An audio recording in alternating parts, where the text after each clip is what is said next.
en el top 25 en el segundo puesto sobre los economistas con más seguidores en Twitter o por seguidores en Twitter.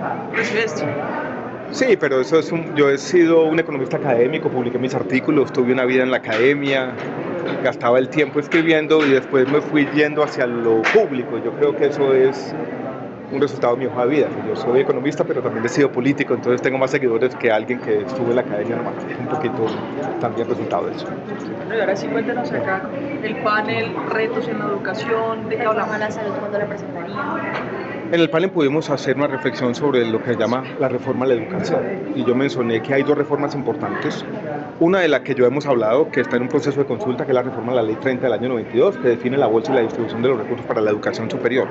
Otra que todavía está en un proceso de consulta interna y que sería más para el segundo semestre, es una reforma constitucional al sistema general de participaciones. Creo que ya el presidente Petro había dicho esto, pero sin esa reforma, por ejemplo, va a ser muy difícil avanzar en los temas de cobertura de primera infancia, que es apenas del 50%.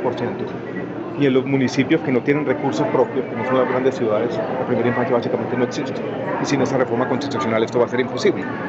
También mencioné los ejes principales del énfasis de gobierno que empieza, que van a estar en el plan de desarrollo de la educación superior, con una meta de ampliación de la cobertura en 500.000 cupos nuevos en el cuatrenio, la universalización del programa de alimentación escolar, un programa ambicioso de infraestructura educativa que nos permita mejorar la educación y la calidad de la educación, sobre todo en áreas rurales.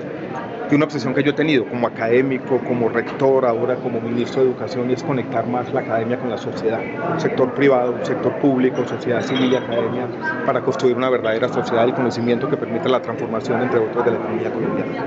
Ministro, ¿qué anuncio nos puede dar sobre la reforma a la salud? Y hoy se conocía precisamente un borrador. ¿Está de acuerdo con ese texto? ¿Qué percepción tiene? Yo no puedo hacer anuncios sobre la reforma a la salud. Lo único que puedo decir es que vamos a tener este fin de semana en Villa de Leyva un consejo de ministros donde vamos a hablar primero de la adición presupuestal, de cómo se van a distribuir los 20 billones de la reforma tributaria, y segundo sobre la reforma a la salud. Yo aquí expresé mi opinión, que tiene dos partes. La primera, la defensa de un gabinete plural, donde hay diversidad de opiniones. Reiteré algo que debería ser obvio para el país, que este es un gobierno de coalición, donde convergen diferentes fuerzas, diferentes visiones del cambio social, que he creído siempre que los acuerdos parciales entre personas que tienen diferentes visiones del cambio social pueden aportarle bastante a la sociedad, y que yo tengo una visión del sistema de salud que el país conoce, y es que el sistema de salud debe mejorarse, pero no acabarse, y que de alguna manera el cambio social, el cambio que necesita el sistema de salud es incremental, es algo que tenemos que ir construyendo entre todos, y que acabarlo sería inconveniente.